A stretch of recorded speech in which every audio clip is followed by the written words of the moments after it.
1.9 billion euros, supposedly sitting in two bank accounts at BDO Unibank and the Bank of the Philippine Islands. Auditors had signed off on it every year for a decade. Investors had bet their retirement savings on it. The German government had staked its national pride on it. Then the banks checked their records. The accounts didn't exist. The money had never been there, not a single euro. 20 years earlier, Wirecard processed credit cards for online pornography. Nobody else would. By 2018, it sat in the DAX 30 at a 24 billion euro valuation, bigger than Deutsche Bank. Chancellor Merkel personally lobbied for it on a state visit to China. Deutsche Bank had loaned its CEO 150 million euros personally. SoftBank had handed over 900 million. The CEO wore a black turtleneck and modeled himself on Steve Jobs. The COO was a Russian intelligence asset, and one Financial Times journalist named Dan McCrum spent 6 years trying to tell the truth, while Munich prosecutors built a criminal case against him for market manipulation. The Wirecard origin story begins on an airplane in 1997. A German businessman named Paul Bauer Schlichtergroll sits next to a photographer for the American porn magazine Hustler. They get to talking about the internet, and Bauer Schlichtergroll has an idea. Online porn is exploding, but no bank will process the payments. Someone needs to. On January 1st, 1999, Wirecard is founded in a suburb of Munich.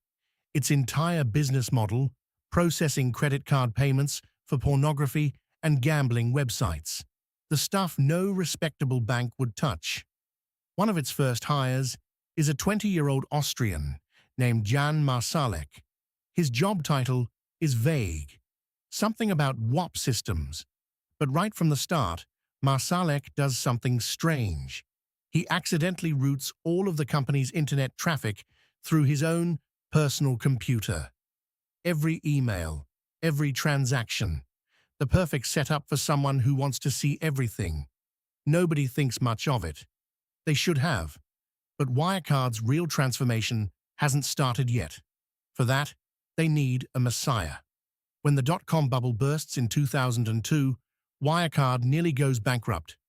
Enter Markus Braun. Braun is an Austrian with a PhD and a background at KPMG Consulting. He injects cash, becomes CEO, and immediately starts reinventing the company's image. No more talk about porn. Wirecard is now a fintech innovator, a digital payments ecosystem, and Braun plays the part perfectly. He models himself after Steve Jobs. The black turtleneck becomes his uniform. He talks constantly about machine learning and artificial intelligence. In reality, his staff is cobbling together customer data in Excel spreadsheets. But here's what made Braun truly dangerous. He wasn't just running a company, he was building a fortress. He worked on a private floor, accessible only to senior management. He left the building through a private elevator that went directly to the parking garage, where a chauffeur waited in a Mercedes. He checked Wirecard's stock price obsessively, and if it dropped, he would unleash verbal blasts at his executives demanding they fix it. Colleagues described him with one word: dictatorial, an unblinking gaze, an unusually low voice, and an absolute conviction that he was building Germany's greatest company. While Braun was the face, Jan Marsalek was the engine. By 2010, the high school dropout was chief operating officer, and he was building something far darker than a payments company. Marsalek oversaw Wirecard's business in Asia. But he was also living a double life that reads like a spy novel.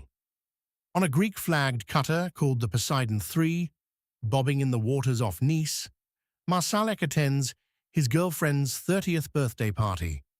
Her name is Natalia Zlobina, a former erotic actress who once starred in a vampire B-movie. But the party isn't really a party. Zlobina introduces the other man on the boat. Stars, the general from GRU. General Stanislav Petlinsky, Russian military intelligence. He pours champagne, tells war stories from Chechnya, and quietly assesses his target. He later describes Marsalek as super precise, a bit autistic even, and, the quality he values most, someone who lacks empathy. This is the moment. Jan Marsalek is recruited as a Russian spy. By September 2018, none of that matters, because on the surface, Wirecard is unstoppable. It replaces Commerzbank, a 150-year-old institution, in the DAX 30. Market value, 24 billion euros. Deutsche Bank loans, Brown personally, 150 million. SoftBank pours in 900 million euros. Angela Merkel's government treats Wirecard as proof that Germany can compete with Silicon Valley. Karl Theodor zu Guttenberg, a former defense minister, is hired as their lobbyist. Braun personally advises Austrian Chancellor Sebastian Kurz. Nobody wants to look too closely at this company. It's too important, too German, too perfect, but someone already has. Summer 2014. Dan McCrum picks up a call from an Australian hedge fund manager named John Hempton. "Hey Dan," Hempton says, "would you be interested in some German gangsters?" McCrum starts digging. In April 2015, he publishes his first articles on FT Alphaville under the headline, "The House of Wirecard." Where are Wirecard's profits really coming from? Who are these mysterious, third-party partners supposedly processing billions across Asia? The Bundestag inquiry would later pick apart every claim Wirecard had ever made about those partners. Wirecard's response is immediate and aggressive. They hire Schillings, a London libel firm, and FTI Consulting to suppress the reporting. But McCrum doesn't stop. Here's what Wirecard claimed. The bulk of its global profits came from 3 partner companies in Asia, massive payment processing hubs handling billions in transactions. When the Financial Times sent journalists to visit these partners, here's what they found. Partner 1, an abandoned shack. Partner 2, a tour bus office. Partner 3, the home of a retired seaman and his family. They had no idea what Wirecard was, a 24 billion euro company, and the partners generating most of its revenue were registered to addresses where nobody had ever heard of Wirecard. Now you'd think this would be enough to bring Wirecard down. It wasn't, not even close, because the fraud went so much deeper, and it wasn't just fake partners. When Wirecard acquired an Indian payments company called Hermes for 340 million euros, it looked like a bold expansion move. But investigators later discovered something jaw-dropping. Weeks before the acquisition, a close associate of Marsalek had secretly purchased Hermes through a shell fund in Mauritius for just 36 million euros. Then he flipped it to Wirecard at nearly 10 times the price. 175 million euros of that purchase price was never transferred to the seller. It just disappeared. So by now, you're probably thinking, where are the regulators? Where are the adults in the room? Surely someone in the German government is paying attention. Oh, they were paying attention, just not in the way you'd expect. In February 2016, short sellers publish a 101-page report documenting fraud at Wirecard. The stock crashes 22%. BaFin, Germany's financial regulator, has a choice: investigate the company or investigate the accusers. They investigate the accusers. Criminal charges for market manipulation. Then, on February 18, 2019, after the FT publishes explosive evidence of forged contracts, BaFin does something unprecedented. They ban short selling of Wirecard stock for 2 months. It becomes literally illegal to bet against this company in Germany. It's the first time BaFin has ever banned short selling on a single stock.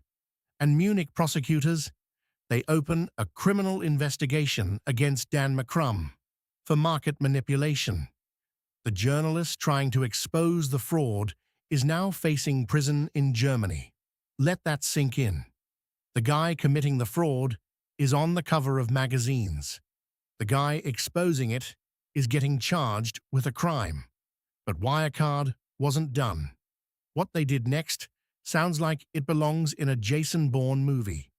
In July 2019, Wirecard hired Rami El-Obeidi, the former head of Libyan Foreign Intelligence, who assembled a team of 28 private investigators, ex-special forces operatives, and hackers.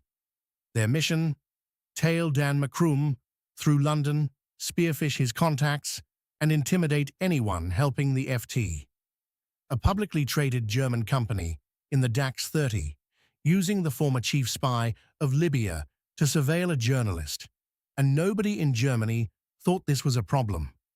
And while all of this was happening on the outside, the lawsuits, the spies, the government cover, inside Wirecard, the fraud machine was running at full speed, and we know exactly how it worked, because someone drew it on a whiteboard. Inside Wirecard's Singapore office, a 33-year-old accounting executive named Ido Kurniawan picks up a whiteboard marker and gives a tutorial. In front of half a dozen colleagues, he draws a diagram. Take money from Wirecard's German bank account. Move it to a dormant shell company in Hong Kong. Bounce it through a fake customer. Send it back to India, where local auditors record it as legitimate revenue. This wasn't one rogue employee. This was a masterclass in corporate fraud, taught on a whiteboard, a system designed from the top. The whiteboard photograph later ended up in McCrum's notebook, and eventually in court. And this is how the whole thing finally started to crack. Not because of regulators, not because of auditors, because of one man's mother. Pav Gill, Wirecard's senior legal counsel in Singapore, uncovered all of this internally. But when he tried to escalate, Wirecard's executives in Munich shut down his investigation and forced him out. Gill was terrified. He had 70 gigabytes of incriminating emails, forged contracts, round-tripping evidence, internal memos, but he couldn't bring himself to go public. Then his mother read the Financial Times articles about Wirecard. She was furious, and without telling her son, she reached out to Dan McCrum directly. When Gill found out, he panicked, but it was too late, and ultimately, it was the bravest thing anyone in this story did. Those 70 gigabytes became the smoking gun. The walls were closing in. McCrum had the documents. The FT had the story. But Wirecard still had one last line of defense. The one institution that was supposed to catch fraud like this from the very beginning. Here's the thing that makes the whole Wirecard story go from shocking to absolutely maddening. For 10 years, Ernst & Young, one of the Big Four accounting firms, signed off on Wirecard's books, gave them a clean bill of health every single year. They earned 9.6 million euros in audit fees for the privilege. And in all that time, 10 years, they never once picked up the phone and called the Philippine banks to independently verify that the cash was real. That's it. One phone call. That's all it would have taken. A senior auditor at a rival firm put it perfectly. Obtaining independent bank confirmation is equivalent to day one training at audit school.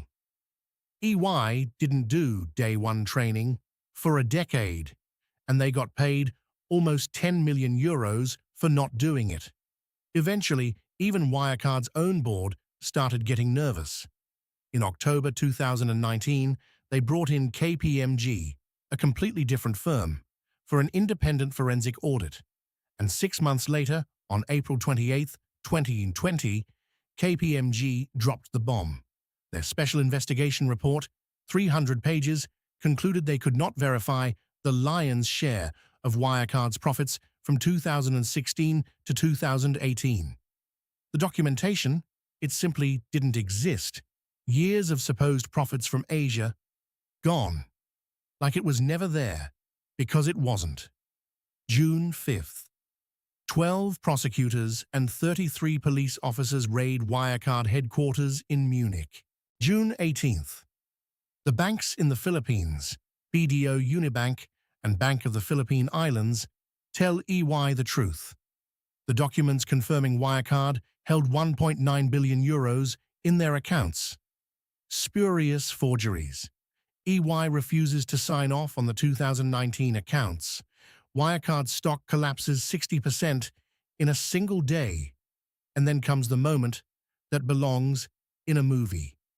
Dan McCrum, the COO, tells his colleagues he's flying to the Philippines to sort everything out, to find the missing money, to prove it's all a misunderstanding. He never goes to the Philippines. He bribes immigration officials in Manila to fake his arrival records. Then he boards a private jet to Minsk. And then he disappears into Russia. June 22nd. Wirecard admits the 1.9 billion euros likely never existed. The forgeries were created by R. Shanmugaratnam, director of a Singapore trust company called Citadel, who forged fake bank confirmation letters on instructions from Marsalek. Marcus Brown surrenders to Munich police. June 23rd. Braun posts 5 million euros bail. Within days, he dumps 5.5 million Wirecard shares, cashing out 155 million euros to meet a margin call. The CEO liquidating his position while the company he built is dying. June 25th. Wirecard files for insolvency. 3.5 billion euros owed to creditors. The first DAX 30 company ever to collapse in disgrace. So, where is Jan Marsalek? Remember that yacht party in Nice? The champagne with the GRU general? That wasn't just a social call. Marsalek had been a Russian intelligence asset for years, using Wirecard as a front to funnel money to mercenaries in Syria, visiting the front lines in occupied Ukraine, wearing military gear. And now Russia was returning the favor. In September 2025, a team of investigative journalists from Der Spiegel, ZDF, PBS Frontline, and The Insider finally tracked him down. And what they found was stunning.